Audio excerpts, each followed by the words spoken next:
You're listening to the My Simplified Life podcast, and this is episode number 282. Welcome to the My Simplified Life podcast, a place where you will learn that your past and even your present don't define your future. Regardless of what stage of life you're in, I want you to feel inspired and encouraged to pursue your dreams, simplify your life, and start taking action. I'm your host, Michelle Glogovac, author of How to Get On Podcasts, the podcast matchmaker, and CEO and founder of the MLG Collective. I'm excited to share the stories and life lessons of changemakers and authors with you while taking you on my own journey. This is My Simplified Life.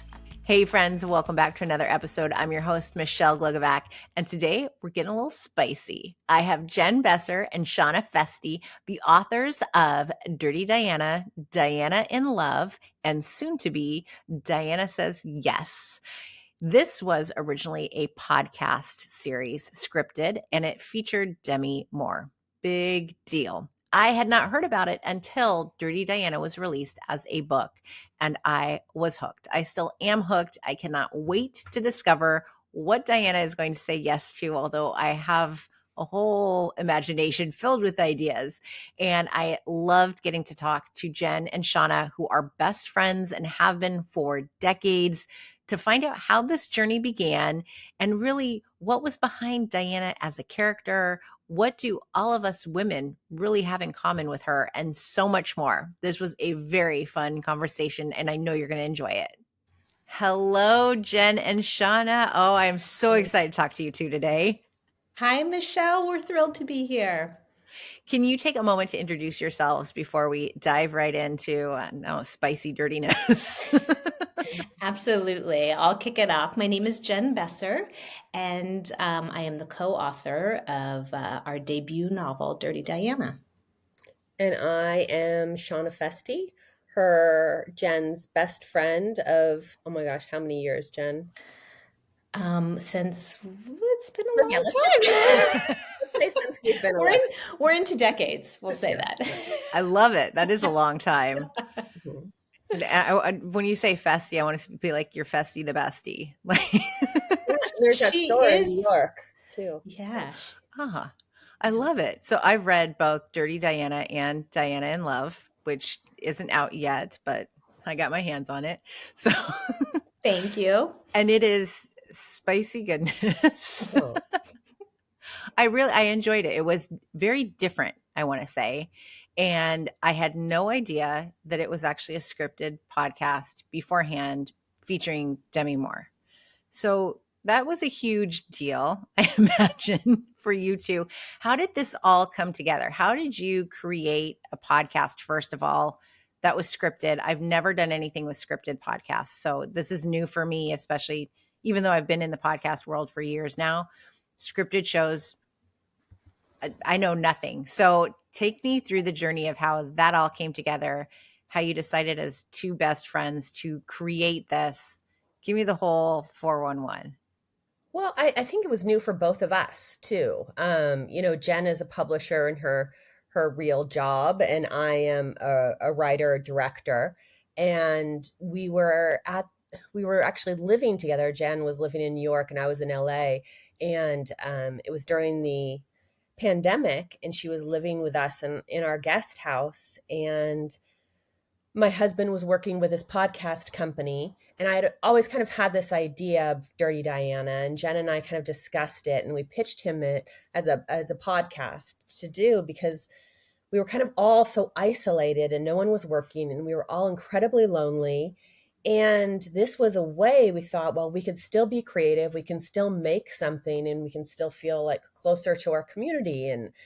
And so we just wrote a few episodes and we started casting, and we really had no idea what the reaction would be. We were completely shocked by the actresses that responded, like, Melanie Griffith and Lena Dunham, and obviously Demi Moore. We had this incredible cast of women who came aboard to tell this story, because I think a lot of other women want to talk about this and have this conversation. Yeah, it was a very, in so many ways, such a special experience. Because, yes, we are used to living 3,000 miles apart, but, during the pandemic, everywhere was difficult to be. But, I was in New York City with my family in our apartment and, talk to Shauna and she'd be like, I need, I don't think this apartment is going to function as office and school. And she's like, Mhm. come. And so we sort of, we both have young children. And so we were all living together. And the podcast actually would have in before times been recorded in person, and that was kind of the plan. But then as the shutdown happened, of course, it was all over Zoom. But still, even over Zoom, the thing that got us most excited about, like, hey, maybe this is going to work, is even over Zoom, we felt like, due to the talent of all of these actors, especially, like, you could feel the connection and the fun and the material. So yeah, it was really, it was an opportunity for us to learn too, because it felt like, oh, we know how things work. We know how, Shauna's a screenwriter. She knows how it works visually. I work in books, but to sort of take it to this other level and, like, what's the auditory experience of all of this? So it was really fun and fascinating. Because it's kind of like an audiobook, and yet it's not. It's one of those kind of funny, It's like you a know, radio play, like an yeah, old school yes. radio play. Yes, my husband listens to all of the radio shows. Like, he wakes up at 3 in the morning, can't go back to sleep, so he listens to the old radio shows, of all of that, and then the commercials and everything that are just hilarious. Uh, I Yeah. wanna ask, 'cause I'm sure that there are people out there who are thinking, "Oh, so I could write a scripted podcast, and then I'll get these big name actresses to possibly do it." You must have had these connections already in place. Yes? Well, I mean, as a filmmaker, I've made a lot of movies with big talent, and so we have relationships at agencies and stuff. But I will say there's a lot of really cool narrative podcasts being put out there where it's not that big of a time commitment for an actor. It's 4 or 5 days, and they get to kind of do something really different that they haven't done before. And acting by just with your voice is totally different than doing something on screen. And that's I had to continually kind of remind myself, oh yeah, we're not seeing this. This has nothing to, I'm not blocking this scene. I'm like, I don't have this visual crutch, I guess, anymore. I just have to sell everything with their voices. And so that was, for a director, it was like a master class in directing for me. I learned so much. That's definitely different, because I recorded my audiobook, and so I remembered, Mhm. certain parts where the engineer's like, "No, stop." And I've said this before, "You gotta be more Hollywood." Yeah, yeah, yeah, yeah, yeah, Because it is so different, the tone of voice and how you're going to say it, because nobody can see you doing it. At what point did it go from scripted podcast to, "Okay, now we're gonna do books," which makes sense, obviously, Jen being a publisher, that you would have books coming out, but how did that come into play?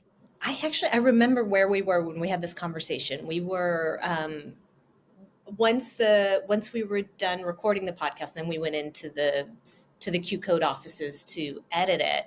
And there was one day, we would carpool back and forth. And there was one day I remember when we were in the car, and we just, for weeks, we had been sort of talking about, like, oh, what do you think? What do you imagine Diana was like in her 20s? And we just kept coming back to this idea that there was so much more of her story to tell.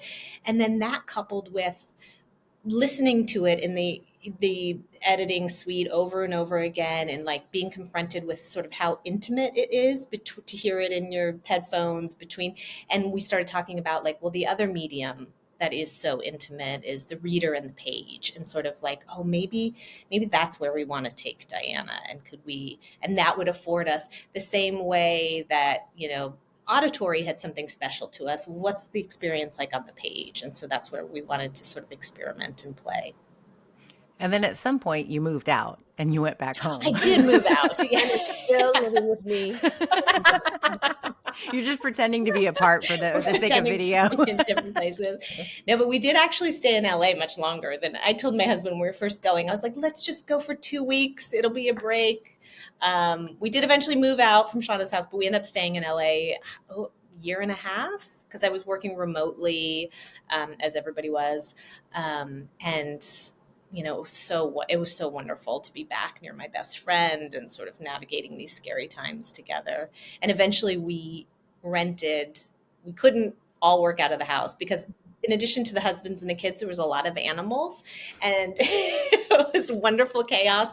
And so eventually we rented an office space that was not so great, but we have very fond memories of everything we created there. Yeah, it was just one ugly room, just like white walls. It was like a building from like the 60s.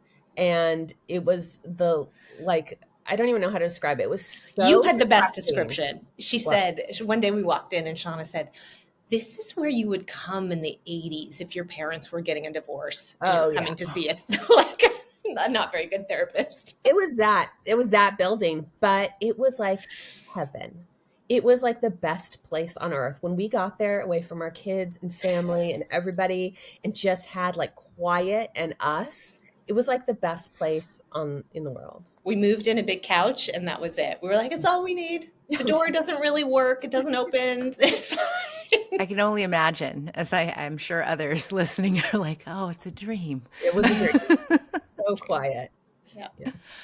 Let's talk about Diana and the inspiration behind her because she is, I'll give you my perspective as a reader and as a woman in her 40s, married, kids, of the, what, not, I don't want to say I'm saying this, but like, what am I missing? Or what did I miss? Or what else is there? What haven't we explored?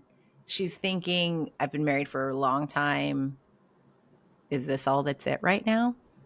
What was the inspiration behind that? And am I totally off base? You can feel free to be like, wow, did you read the right book? Not at all. Yeah, no, and I just think it's a question that every single woman has asked herself, and it's also a question that we've asked ourselves and said, am I allowed to want more? Is it selfish for me to want more? Do I deserve more? Or should I just be content with what I have? And so many messages are telling us, stop asking for more. You should be satisfied with what you have. You might not even deserve more. You should be content that you have a man that loves you, and that should be enough for you. And I think it was just a question we've all thought of ourselves. I mean, I personally, in a year into my marriage, my husband and I found ourselves in this really tricky position where we had stopped having sex. We stopped talking about it. It was this horrible elephant in the room. And it was like, why is this the one conversation that's so difficult to have with my husband of all people, right? And it just kind of got out of control. And it was a really lonely time in my life. And I didn't see a lot of other people talking about it. It kind of felt like, how women sometimes feel like they shouldn't share when they have a miscarriage or they're going through IVF, or I didn't want it to be this taboo subject. Every couple struggles with this. Every woman questions, where did her desire go? Can I reclaim my desire? And why does this have to be a TMI conversation? Why can't we talk about female pleasure and desire in a really open, understanding, conversational way? Why does it have to be this taboo subject? And so it was a little bit, from my own personal experience where I wanted to have this conversation that I was so scared to have. And also, I think as a writer, there's some sort of catharsis and kind of solving your own problems on the page, right? So it was kind of fun and healing for me to be able to work through Diana's problems. And I'm not Diana at all, and Jen is not Diana. But that was certainly a healthy way to tackle it.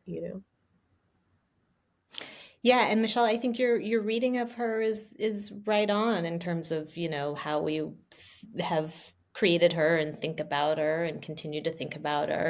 I think to Shauna's point too, there's a feeling too like, well, this was everything I was working towards, so it's supposed to light me up. And I think with Diana in particular, one of the things we were exploring and sort of thinking about the choices she's made and the man she's chosen, the marriage she's in, making choices, it's always interesting and easy to, armchair quarterback, but like, a lot of her choices were around safety, and we get into a little bit of like what's underneath that. It can be the chaos of your childhood and looking for something different, and or some of us recreate our childhoods in these relationships. So we really wanted to take a look at relationships, marriage, but also, and I think you get into it more in book 2, is the impact that female friendships have on our life. Obviously, that's something that's very a big part of our lives, and having our own, long time, very deep friendship. So we wanted to look at that too. And we also wanted to, I think Diana's funny, quite honestly. There's a lot of humor. There's a lot of kind of like, well, if you can't laugh at it, and trying to figure herself out in that way. And that part is, I think, very true to Shana and I. That's sort of a lot of how we're feeling our way through things. In book 1, we'll talk about Hell Yeah too. I love giving her a shout out when I know she's read the book too. But I remember her review was, "I've never loved a book so much in which I couldn't stand these characters." Like, she hated the people so much, but she loved the book. And I was like, oh, should I read this too? Well, that's something we talk a lot about even before we wrote this book. And Shana and I, when we see a movie or we read a book, it's like, we love flawed characters, and we sometimes bump up against, why is there so much accommodation and patience for male characters that are so deeply flawed, but if a woman is just a little bit, it's like, it's uncomfortable, and it's, oh, nope, can't go there with her. Yeah, I mean, I feel like I've been a screenwriter for 15, 20 years, and in writing the female protagonist, the first thing studio note you get is she likable? And you're like, what makes her likable, right? Do we have to see her making cookies for her kids in the morning? Like, does it mean she's likable if she's a good mom? What makes her likable? Well, for a lot of people, it's not likable for Diana to not want to have sex with her husband when there doesn't seem to be anything is wrong with the marriage, right? So you're thinking, oh, do women owe men sex all the time? Do men control their wives' bodies? And is that what their wife's purpose is? And I think it's just amazing. You're like, who would want to have sex with Oliver in book 1? Like, he's so sad. He's so depressed. And it's like, why can't we just be our best selves? And then that's a little attractive, right? I don't know. It has started a lot of really interesting conversations about what we want from our female protagonists, how they want to appear. Mm-hmm. And our men too. And just also like the lens of empathy. And what I love about both of you guys, like Kelly, I haven't met her at all, and I look forward to. But there's just an empathy with a reader that sometimes you don't find. Like, thank you for having enough empathy for reading these characters that might have rubbed you the wrong way, but still stayed on the journey with them. Because that's like the human experience, right? And that's what I feel like when I open a book, I usually try and have that lens. I certainly felt like I did with Intermezzo, what I just finished. I was like, I don't like these guys, but I'm going to keep on reading. But I felt like in book 2, Diana and Love, I was like, oh, I get them more. And I liked them more. And I loved how the end of book 1 brought us into book 2. And at the end of book 2, I'm like, oh. Yeah. I think, look, reading a book about a marriage that is in trouble is not going to show you, if you're writing it in a kind of vulnerable, truthful way, it won't show you the best of each character. They were in trouble in that. And they were underwater in their marriage, which I think is a place that so many people have been. And it's not usually your best self that you're showing, right? Mm-hmm. Yeah, and that was part of what we wanted to do, is show the sort of like ugliness behind closed doors. We're not interested in like they get in a fight and stomp off and, fade to black. Like, we've all been in those fights that you're like, oh man, if anyone were a fly on the wall right now, like, not my best self. And I think that's part of the isolation and loneliness of marriage too. If you feel like you can't, the desire is a big piece, and having those conversations around sex, but even just like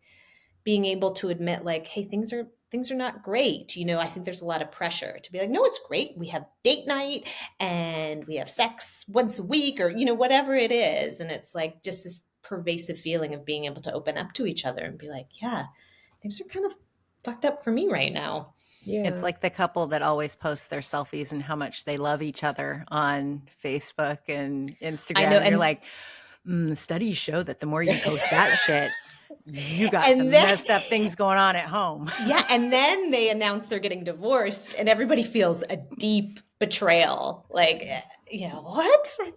I thought you guys were the model. Yeah.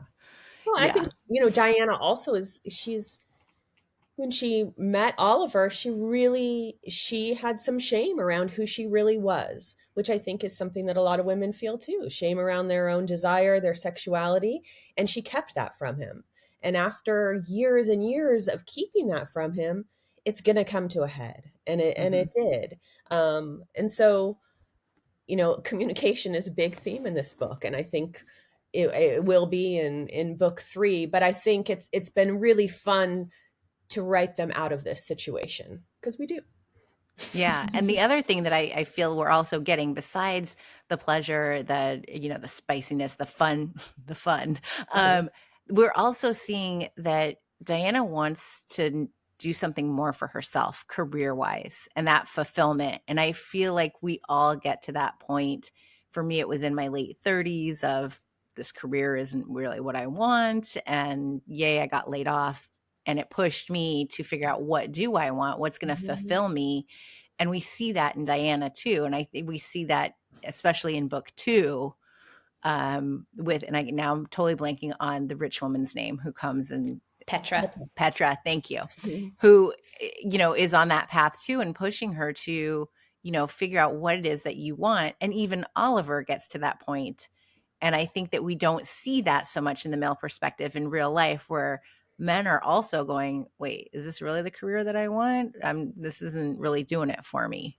Mhm. Yeah. And I think those are hard questions, and what you want keeps evolving. But I think, even from a young age, as I'm watching my kids get older and thinking about, they're expected to know what they want to do so young, and all the pressures, but it keeps changing. And I think your ego gets tied into what you do for a living in such a major way, and that kind of changes and evolves too. Yeah, and if you've played it safe, and I think Diana's biggest flaw is that she's played it so safe in her life, is that she took a job that she didn't love because it was comfortable, it gave her a paycheck, it didn't challenge her, it kind of helped her hide who she really was. And that was okay for a long time. And I think a lot of us do that, is that we underestimate ourselves. And the idea of doing something we really love means putting ourselves out there in a really vulnerable way. I mean, even just as a filmmaker, even creating this podcast, I mean, hosting this podcast, you're putting yourself out there to be judged by Mhm. people. And that can often be really scary and painful. And so it takes real courage to take a moment, and say, this isn't enough. I do want more. I want to express myself in a different way. And I want to put myself out there. So, what has this meant for the two of you as you have put yourself out there, as you've just gone through this and done this, Shauna? Exactly what you said. Yeah. We're reading the character doing, you've done it. Jen, now you've done it, going from publishing to, a scripted podcast to writing a book and publishing it. What has that meant for the two of you? What's been your reaction to having this happen, to going out and chasing those dreams and just going for it?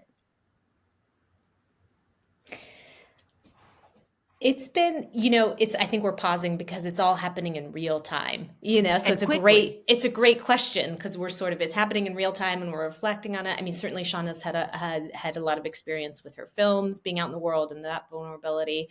Um, and this has been really interesting because, I mean, in so many ways, it's been very heartening. It's been wonderful as just a pure creative outlet. I know I speak for myself, and I think for Shauna too. Like, that part is just always, I think that's part of Diana's journey too. Is like, she's trying to get in touch with, this artist side of herself, this creativity that she's let lay a little fallow.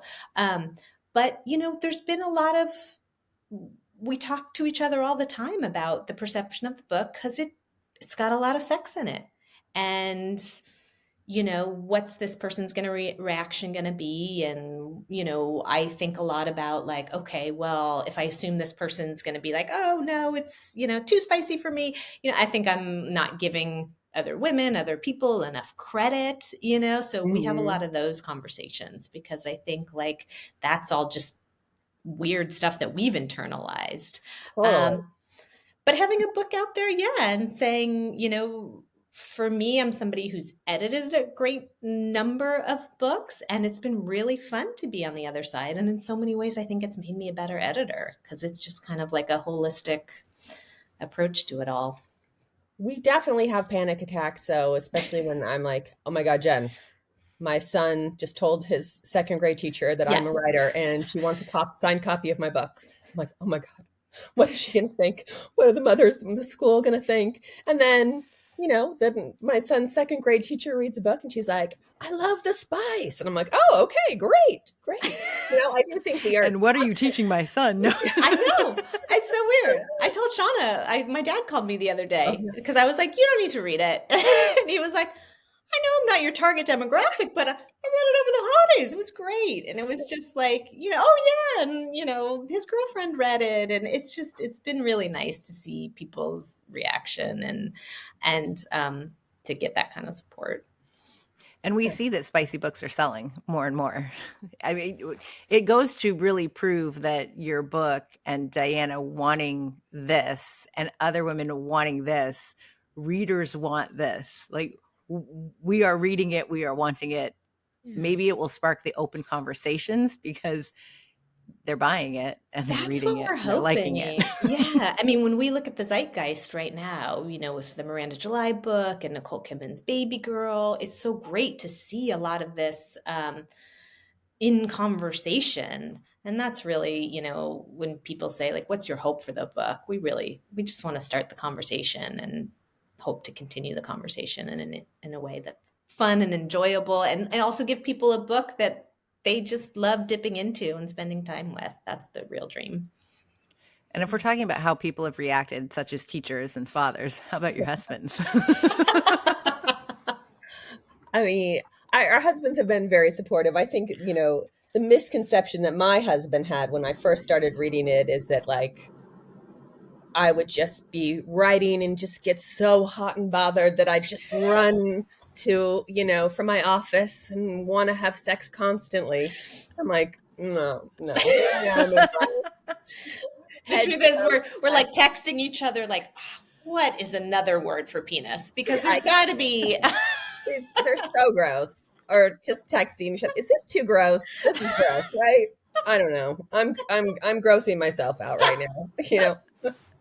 It was not what our husbands had initially thought, but I think or hoped when they for. read it was like, oh, well, that's real. I know you in a different way now. Now I know more of you, and I do think anything that I put out there as a filmmaker or as an author with Jen, I don't think we've done our jobs unless someone can read what we've written and say, oh, I feel like I do know you more. And I think the sex, I notice it so much more now when I'm reading some of my favorite books and, the two protagonists are finally getting together and it's this incredible moment. And then the page ends and you're like, wait, what happened? And you're like, sex is a huge part of a relationship, whether it's new, old, anywhere in between. And the fact that we are just kind of ignoring this in these kind of really relationship-based books is kind of astounding now that we've written this. So. Mm-hmm. And I like that it's unpredictable too. Like, it's not a Hallmark movie where they're about to kiss and someone always comes to the door and opens it and ruins it. It's like, okay, what's going to happen next? And the one character, the one who's already been divorced, I don't like her. Yeah. She's got some, I'm like, the feathers and the fur. And I like her. Yes. Oh, yeah. And I'm like, there's a reason you're single, sister. Now get away. The hat lady, as she's known. Yeah. And of course, now it's like, okay, let's look at pickup and who represents which character. Exactly. Yeah. I love it. And so, but when does book 3 come out? Book 3 comes out this summer. So book 2, we're right on the eve of, and then book 3 comes out this summer. And that's very quick because that's 3 books in less than a year. So that was always the plan. When we were meeting with publishers, we loved that Dial sort of had this idea, like, let's do them close together in a kind of binge reading sort of way. So it's a bit of an experiment, but it's been fun when people are like, what, this cliffhanger? And then you're like, you don't have to wait for long. It's coming. It's I coming. love it because, all the streaming stuff, it's like, oh, you get 10 episodes and now you Yeah. have to wait a year and a half and then you're going, wait, what happened? I don't remember. Yes. But Yeah. this, since I've already read book 2, I'm like, this is great. Okay, now what are we doing? And we won't give any spoilers away, but I'm like, where do we start next? I know where we're starting. We really take the gloves off for book 3. We really have some fun. So I think you're going to like it. Oh, I can't wait. And what is that one called? It's That called one is Diana Says Yes. I love it. I love it. You two are fantastic. I want to be your third wheel. Oh, all right. Do it. You're You're in fantastic. San Jose? I am. Yeah. Okay, great. Yeah. We have lots of family in San Jose. You Gotta will be come getting visit. that first copy of book 3. Oh, for sure. Yeah. Oh, be still my heart. Michelle says yes. Michelle says yes. Where can everybody find the two of you and pick up Dirty Diana and soon to be Diana in Love? So Dirty Diana is available wherever books are sold, at your local indie, BNN, Amazon, everywhere you go. And Diana in Love comes out February 4th. And the finale, as we said, comes out this summer. We are at Jen and Shana on Instagram, and you can also visit our website, which is dirtydianabook.com. I love it. You two are awesome. I love seeing two best friends creating something like this. It's amazing. So thank you so much, thank both you. of you. Thank you for your having us. support. We really appreciate it. So what are our takeaways from this conversation? Besides, make sure you go read Dirty Diana and Diana in Love and soon to be Diana Says Yes. I think our biggest takeaway is that we need to keep having these conversations. We need to stop making some of these topics so taboo per se, so off limits, and to release that shame of talking about it, of having these feelings, of having relationships that are only behind closed doors versus having conversations with our friends, with other people who might just understand exactly what you're going through. I love that Shana and Jen have brought this to light for so many. I loved hearing their journey as two friends who decided to take this huge creative endeavor and this risk and to put themselves out there. I think we have so much that we can learn from the two of them and from Diana herself. So do yourself a huge favor because you are going to love reading these books. Even if you hate the characters, you will end up loving them, rooting for them, and wanting to know what happens next. So go pick up your copies of Dirty Diana, Diana in Love, and I can't wait for the summer so we can see what Diana says yes to.